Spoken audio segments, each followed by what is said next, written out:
y de la justicia divina, combinada con la experiencia humana de que los malvados no siempre parecen ser castigados de forma apropiada en sus vidas. Y eso es muy cierto. Es lo que está diciendo el diccionario, es muy cierto. Es que Dios les habla todo, no solamente por la Biblia, les habla hasta por los diccionarios que no son de la Biblia. Le dice al inconverso: el infierno existe, Señor, arrepiéntanse ahora. Estamos hablando de lo que dice el diccionario aquí. Y es cierto, porque hay asesinos, criminales, despiadados terriblemente, como el que recién murió hace unos meses, Yasser Arafat. Asesinó multitudes de seres humanos israelitas, niños, jóvenes en la flor de su juventud.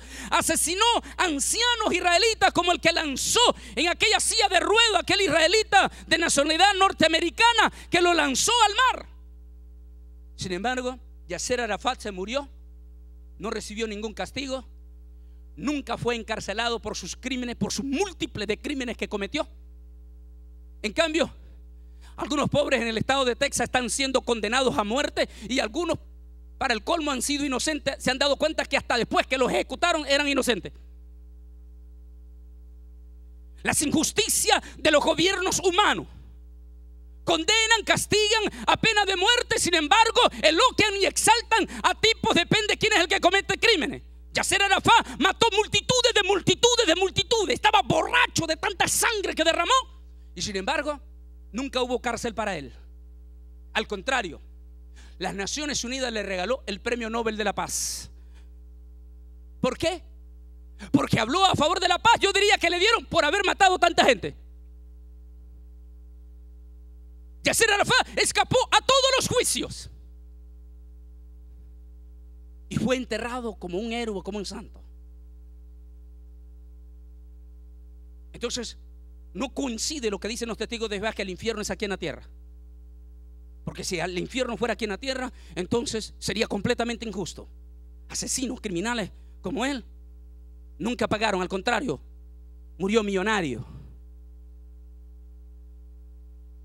Sin embargo, como dice aquí, estamos leyendo, en sus vidas, dice, la creencia en el infierno estaba muy extendida en la antigüedad y parece asimismo en la mayoría de las religiones del mundo actual. Es decir, es muy impresionante, porque no solamente los evangélicos, no solamente nosotros los evangélicos, en nuestras escrituras, en nuestras sagradas escrituras se habla del infierno. Aún en las otras religiones paganas, de una manera o de otra manera, el Señor hizo que se conociera que sí existe el infierno, para que nadie muera inocente diciendo: es que a mí nadie me habló que yo tenía que portarme bien en la tierra, nadie me dijo nada, y hasta que me morí me di cuenta la gran sorpresa. No, el infierno es un tema que se habla en todas las religiones. Claro, la mayoría de las religiones no hacen énfasis sobre eso. Los únicos que hacen énfasis a los seres humanos es la iglesia evangélica, constantemente. Bueno, la iglesia evangélica de hace 15, 20, 25 años, en aquella época en que eran tremendos ayunadores, fuertes, ardientes, y sobre todo que se sabían, hasta los niños se sabían la Biblia de memoria. Últimamente parece que la misma iglesia evangélica modernista, sobre todo la iglesia neopentecostal, ya no quiere hablar del tema del infierno, porque dice que hablar del infierno produce miedo y es un tema negativo. Se volvieron rosacruces. Pero si hablar del tema del infierno es negativo, entonces ¿por qué Jesús tocó insistentemente el tema del infierno? En 11 ocasiones en el Nuevo Testamento el propio Señor Jesucristo se refirió exclusivamente al tema del infierno. En 11 ocasiones. Entonces quiere decir que si el propio Jesús, el dador de la vida, el Dios Todopoderoso, se tomó en 11 ocasiones tiempo para hacer énfasis de la verdad y de la realidad del infierno, entonces sí quiere decir que es importante hablar de ese tema a los seres humanos. Sigamos pasando, por favor. Que Satanás y sus demonios,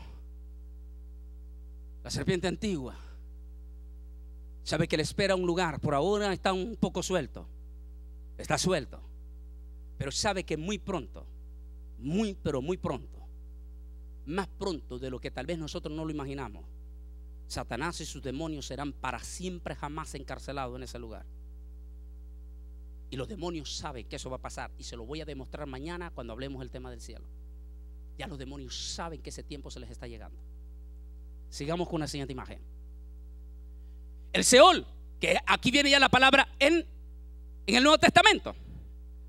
Vamos a llegar, estamos del Seol y vamos a pasar al Hades más adelante. El Seol significa corrupción o putrefacción. Salmo 16:10. Y destrucción. Proverbios 15:11. En el 10 dice: porque no dejarás mi alma en el Seol, ni permitirá que tu santo vea corrupción. El Seol y el Abadón están delante de Jehová. Cuanto más los corazones de los hombres. Sigamos adelante. Aquí vemos una pintura, un mosaico pintado por el pintor italiano Coppo Marcobaldo. Pintó una idea en la Edad Media de cómo tenía él. Decía este pintor: oh, qué terrible sería estar en el infierno, donde el mismo diablo hace y destroza a lo que más aborrece en esta vida, Satanás. Es el ser humano. No hay nada, dice, que Satanás y sus demonios aborrezcan con tanto odio. Es al ser humano. ¿Por qué Satanás odia al ser humano? Porque el ser humano es menor que él. No, como ya dije al comienzo, tiene menor capacidad con él. Sin embargo, Dios lo ha hecho Señor y potestad sobre esta tierra al ser humano por medio de su sangre preciosa. Sin embargo, el ser humano es diferente a los ángeles, porque todos los ángeles que son mayores que nosotros no tienen la potestad que nosotros los cristianos tenemos, que el ser humano tiene. ¿Sabe qué? El ser humano fue hecho a la imagen y semejanza de Dios, diferente a los ángeles. Y no solamente eso, el ser humano es hecho con libre albedrío, y eso le duele más a Satanás que multitudes de seres humanos. Por nuestra propia decisión hemos decidido seguir al Rey de Reyes y Señor de los señores. Pero algo más. Satanás aborrece tanto, y lo podemos ver en el aborto. Los 32 millones de seres humanos asesinados cada año.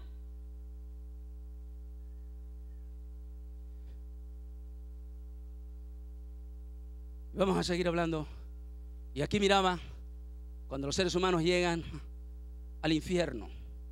Él es un pintor y muestra la desdicha de los que mueren sin Dios, sin fe y sin esperanza.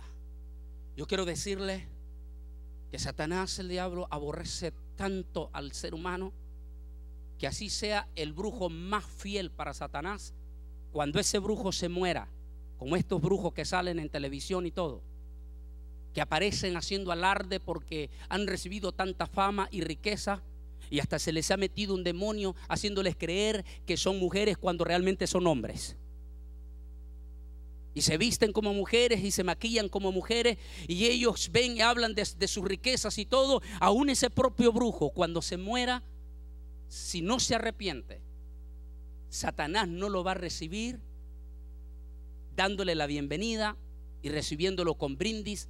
Lo va a recibir con las cosas más horripilentes, con las torturas más inimaginables.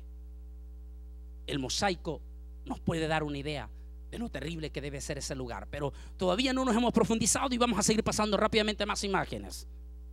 Vamos a seguir hablando un poco más. El Seol, segundo, indica un lugar de existencia consciente después de la muerte. La primera vez que se usa el término lo dice en Jacob, cuando dice: descenderé enlutado a mi hijo hasta el Seol. Era allí cuando ellos, los testigos de Jehová, dicen: ¿cómo es posible si el Jacob era un gran hombre de un gran siervo de Dios, el que luchó con el ángel? Ahora Jacob dice que va para el infierno. Ya vamos a llegar más adelante allá. Dice: todos los seres humanos van después de la muerte a un lugar, Seol, en el que estarán conscientes, según dice aquel pasaje. Allí no estarán inertes, como dicen, con todo respeto, la famosa religión de los adventistas del séptimo día. Ellos dicen que no existe nada después de la muerte, que cuando la persona se muere está inerte, que está en el sepulcro totalmente inerte, está dormido. Pero aquí el salmista dice que no, que en el infierno todos están despiertos, que todos están completamente conscientes. Sigamos con la siguiente imagen. Es allí donde los malvados reciben el castigo. Según Número, los malos serán trasladados al Seol. En el Seol serán avergonzados y silenciados. Jesús menciona un pasaje en hace referencia a un pasaje que está en Isaías 14, 13, 15, que habla de pronunciar juicios contra Capernaum. Todas las naciones que se olviden de Dios. Pasamos a la siguiente página. Vamos a ver este pasaje y ya nos vamos a ir metiendo más crudamente ahí. ¿Qué pasa cuando un ser humano se muere? Vamos a agarrar a este personaje, y disculpe que lo voy a mencionar, pero lamentablemente tenemos que agarrar un ejemplo. Yasser Arafat pasó 8 días en coma. Eso me hizo escribir un tema en mi página web que se llama De frente ante el trono de Dios. Escuchando durante esos 8 días, debió de haber sido terrible para Yasser Arafat, porque como explico en mi artículo, cuando una persona está en coma, no está ni muerto ni está vivo. Pero si está en el último momento de morirse, es muy probable que en ese momento se esté enfrentando ante el gran juez de la justicia divina, respondiendo por todas sus cosas malas que hizo. Al cabo de 8 días, Yasser Arafat, después de 8 días de agonía, fue horrible su muerte. Después de 8 días de agonía, Yasser Arafat muere. Minutos después que sale del cuerpo, ¿a dónde va el alma de una persona que muere sin Dios, sin fe y sin esperanza? Haciendo un estudio una vez, estaba muy joven, leí un libro de un famosísimo cardiólogo que escribió un libro y registró 450 y resto de casos. Este cardiólogo famoso, el cardiólogo dice que le motivó a escribir, que inclusive fue un libro bestseller. El cardiólogo dice que le motivó a escribir el libro porque como cardiólogo miró morir mucha gente, pero dice que descubrió algo extraño y lo llevó a escribir de su propio testimonio 450 y resto de casos. Y él describe de la siguiente manera.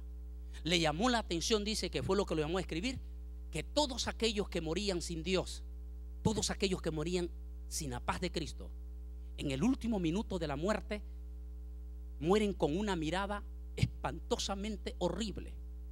Y le llamaba la atención por qué esa mirada tan fea, aquellos que mueren sin Dios, sin fe y sin esperanza.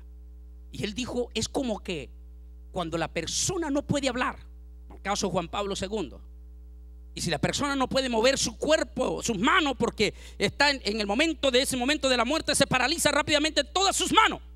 Lo último que deja de moverse son los ojos, dice él. Entonces dice el doctor, al morir esa persona, al no poder mover la mano y hacer una seña y hacer señas como que se lo están llevando a algo horrible, feo, al no mover las manos, no poder hacer un gesto, el último gesto, como dándole un mensaje a la gente que está alrededor de él. El último gesto es un mensaje que él lanza con sus ojos y con su mirada. Dice mucho, que la mirada dice mucho. Y esa mirada horrible. Una vez cuando niño estaba en el hospital visitando a mi abuela que estaba enferma, y en ese instante entraron un muchacho que lo habían baleado en una fiesta, en un baile. Y yo logro ver, era un niño, y logro ver cuando lo van metiendo los paramédicos rápidamente en el hospital, en la camilla. Y en ese momento yo estoy viendo, como todo niño fisgón, estoy viendo en ese momento ahí, cuando de momento ahí frente a mis ojos aquel hombre se estiró y volteó en esa manera así su rostro. Y cuando volteó su rostro, aquella mirada dilatada, horrible, quedó grabada profundamente en mi corazón. Y cuando yo leo ese libro, me acuerdo de eso de niño, porque el doctor dice que él descubre, como cardiólogo, él hizo un estudio de más de 200 y resto de personas que murieron sin Cristo. Y él dijo que todos los 200 que él registró eran personas que morían, algunos pegando gritos espantosos como que miraban algo al otro lado, y los que no podían pegar gritos ni nada, en el último minuto de su muerte, con su mirada. Pero también él escribe 200 y resto de casos de aquellos que morían, y dice que generalmente, decir él, sin ser religioso, descubrí que los 200 y resto que murieron eran cristianos que habían confesado haber recibido a Cristo Jesús como Señor y Salvador de su vida. Y descubrí que todos los que murieron morían con una paz extraordinaria, y su mirada era una mirada dulce, como que algo especial habían visto al otro lado de la muerte. ¿Qué es lo que miran los cristianos cuando mueren en Cristo al otro lado de la muerte? Debe de ser algo bello y lindo. Su mirada, sus gestos, lo dice todo. Algunos hasta mueren cantando un canto, como un amigo mío que murió cantando: cuando allá se pase lista. Pero ¿qué es lo que miran los que mueren sin Cristo? Tiene que ser algo horrible, espantoso. La mirada de ellos lo dice todo. Y aquí vamos a hablar de un hombre. Ese hombre fue un hombre famoso, extraordinario. Llegó a tener el título de Rey de Reyes en aquel entonces. Todos los reyes existentes de esa época eran vasallos de él. El rey que no se arrodillaba, que no caía delante de él y que no lo reconocía como Rey de Reyes, lo mandaba a matar automáticamente. Fue un tipo malvado, asesino, despiadado. Mató multitudes de multitudes, pueblos enteros. Todo mató él.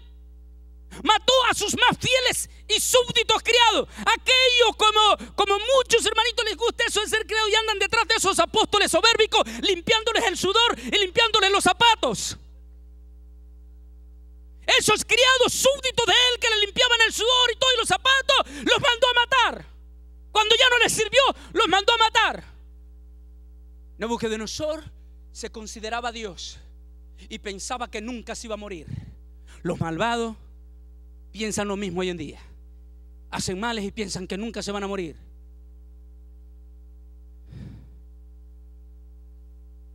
Pero un día la muerte llegó a Nabucodonosor, el famoso rey multimillonario. Pásame la siguiente página y después regresas a esta, mija.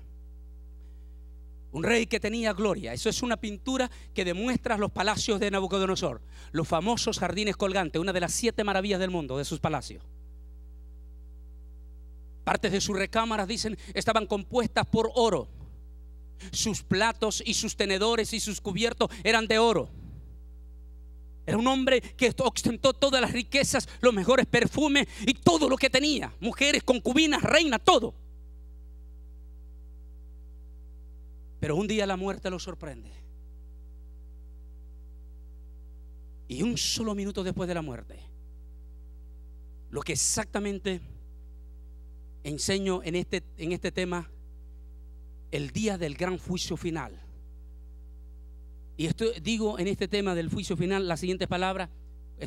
Comienzo haciendo un paréntesis de una persona que recibe un accidente. Está en ese momento el médico, los paramédicos están hablando, y estoy explicando que antes de morir la persona, en el momento que está ya en aquel accidente de muerte, el alma de esa persona está suelta. Y escribo de muchos testimonios de personas que por A o por B Dios le dio el privilegio de volver a vivir y que hablan sobre esas experiencias.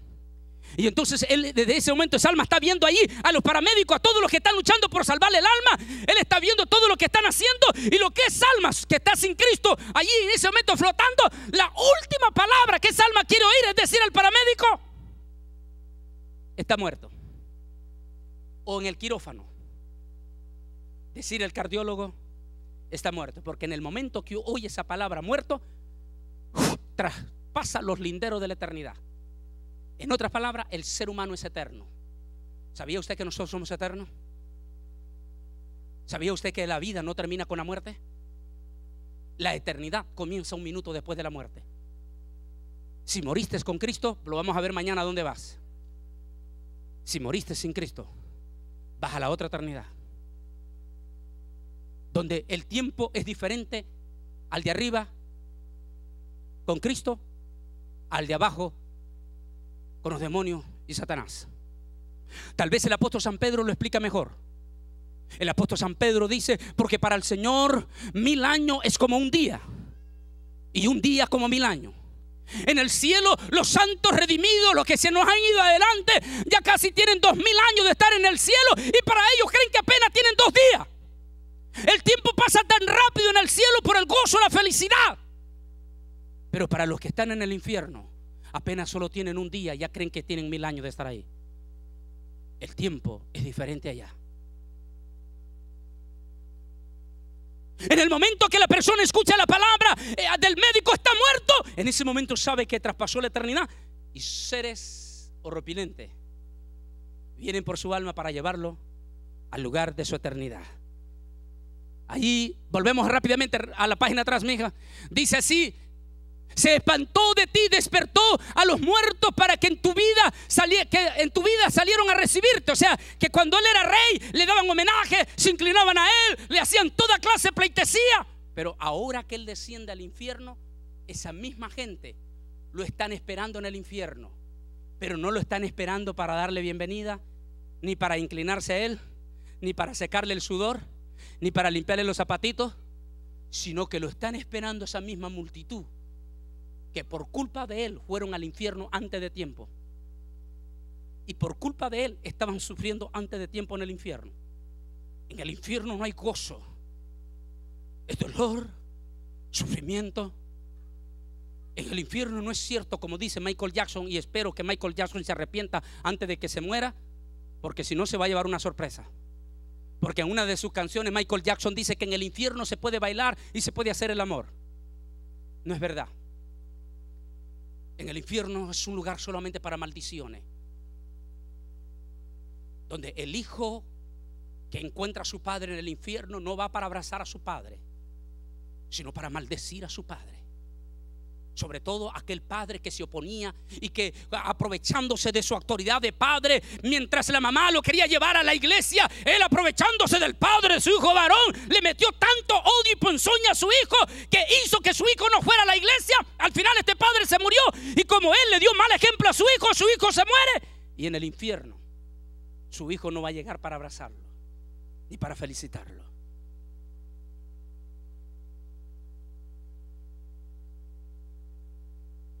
Y aquella multitud que lo estaba esperando allá en el infierno no fue para darle bienvenida. Cuando él llega y despierta, y yo, lo que a mí, haciendo el estudio profundo, lo que hago, que descubro, es que Nabucodonosor ni siquiera se había fijado él en la apariencia de su cuerpo, de su alma. Todavía no hay chance para que él se fije cómo está vestido. Él cree que está vestido como rey de reyes y con sus famosos perfumes. La primera reacción es, cuando despierta en el infierno, aquella multitud de almas que él había asesinado y que habían muerto sin Dios, sin fe, lo están esperando en el infierno. Y son seres, tienen que ser un aspecto horripilante. Y yo lo explico de esta manera: cuando se está delante de Dios, la vida humana se rejuvenece como el águila. Somos como los ángeles todos los días, porque Dios es el dador de la vida. Cada vez que estamos frente a los ángeles nos rejuvenecemos, frente al Señor, perdón. Por eso es que los ángeles siempre son bellos. Pero ¿qué pasa si no estás en la presencia de Dios? Tu cuerpo no rejuvenece. En el infierno estás súper lejos en eternidad de Dios. Y en el infierno entonces no rejuvenecen, sino que envejecen, envejecen, envejecen, envejecen y no pueden morir. Ese es, dicen, parte de la amargura y parte del juicio que llevan los demonios. Los demonios tienen millones de millones de millones de millones de millones de millones de años de estar separados de Dios. Y los demonios, el mismo Satanás, envejecen, envejecen, envejecen, envejecen, envejecen, envejecen, envejecen, pero no pueden morir.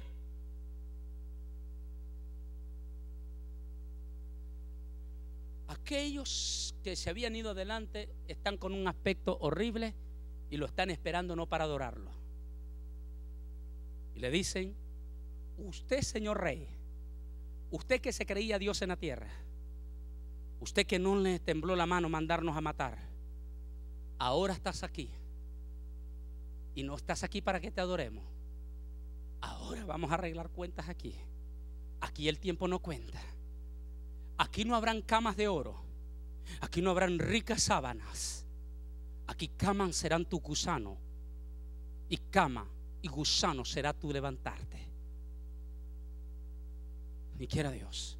Y pensarlo más. Dije que no quiero ser muy drástico sobre este tema. Pero rápidamente vamos a pasar a la otra página. Ahí tenía todo el pasaje para que lo lean. Como la sequía y el calor arrebatan las aguas de la nieve, así también el Seol a los pecadores. Traduce el Seol como Hades. Aquí está la palabra que aparece ya en el Nuevo Testamento, o infierno, refiriéndose al lugar o existencia consistente de juicio. Es un lugar indeseable para los malvados, según Job capítulo 24 versículo 19, y un refugio para los justos, como lo que vamos a hablar más adelante, vamos hablando que estaba dividido. Por tanto, el Seol solo es también un lugar de recompensa para los que morían en aquel entonces antes de Cristo, pero para los malvados era el lugar del juicio eterno. Vamos rápidamente a la siguiente página. De manos del Seol los redimiré y los libraré de la muerte. Muerte, yo seré tu muerte, yo seré tu destrucción. Seol, la compasión se ocultará de mi vista. Está hablando la profecía de Jesús. Jesús sería el final para todos los justos que estaban en el Seol. A partir de ese momento, cuando Jesús muere en la cruz del Calvario y baja a los infiernos, para siempre el Seol dejará de ser un lugar de visita para los justos. De allí en adelante todos los justos que mueran ya no van al Seol, sino que van derechito a la presencia del Rey de Reyes y Señor de Señores. Sigamos pasando inmediatamente más la imagen. A medida que el Nuevo Testamento va sacando a la luz el campo sobrenatural maligno, descubrimos que hay diferentes grados de autoridad en el reino de Satanás. Además, los demonios, espíritus malos y ángeles caídos, en términos sinónimos en este libro, parecen pertenecer al menos a 4 categorías distintas y no a 3 como a menudo se afirma. Deben ser horribles porque hay 4 potestades de principados de demonios. Imagínense las almas que bajan al infierno con la furia de esos demonios tenerse que enfrentar. Permita Dios que nuestros propios seres queridos no mueran sin Dios, sin fe y sin esperanza. Sigamos, por favor. Ahí cuando fueron arrojados, son arrojados al pozo del abismo. El infierno está compuesto por muchos lugares. Vamos a la otra parte. Y había un hombre rico que se vestía de púrpura y de lino fino. Conoce toda la historia. El justo Lázaro, a pesar de que no tuvo riqueza, y aquí este tema no le gusta a los falsos apóstoles de la prosperidad. Nunca escucha usted a los apóstoles de la prosperidad predicar sobre este tema, porque a ellos no les gusta. Porque para los apóstoles de la prosperidad, ellos dicen que si no eres rico, no eres hijo de Dios. Que la prueba de que Dios está contigo es que eres próspero, rico, millonario. Pero aquí no más con esta historia. Por eso ellos nunca la predican esta historia. Porque Lázaro no era rico, no era millonario. Al contrario, padecía de una enfermedad bien fea, bien terrible ante la sociedad. Los judíos, los religiosos no lo podían tocar porque decían que se contaminaban. Los niños pasaban de lejos y hacían gestos bien feos ante su fea enfermedad.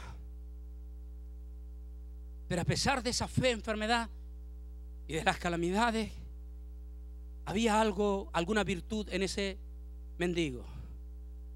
Amaba a Dios. Era justo delante de Dios. No tenía riqueza, no tenía oro, ni tampoco tenía salud. Y a pesar de todo eso, había lugar en su corazón para amar a Dios. Hay muchos que tienen energía, muchos jóvenes que tienen juventud, fuerza, bendiciones, carro, casa, una madre, un padre, hijos, y aún así se están quejando de Dios, y aún así no le quieren entregar su vida a Jesús. El rico no tenía nada de eso. Dice que comía migajas de aquel, el mendigo más bien comía migajas de aquel rico que tenía prosperidad. era rico y que acostumbraba a hacer grandes banquetes de comida con unas más ricas y finas comidas y todo. Y aquel mendigo comía de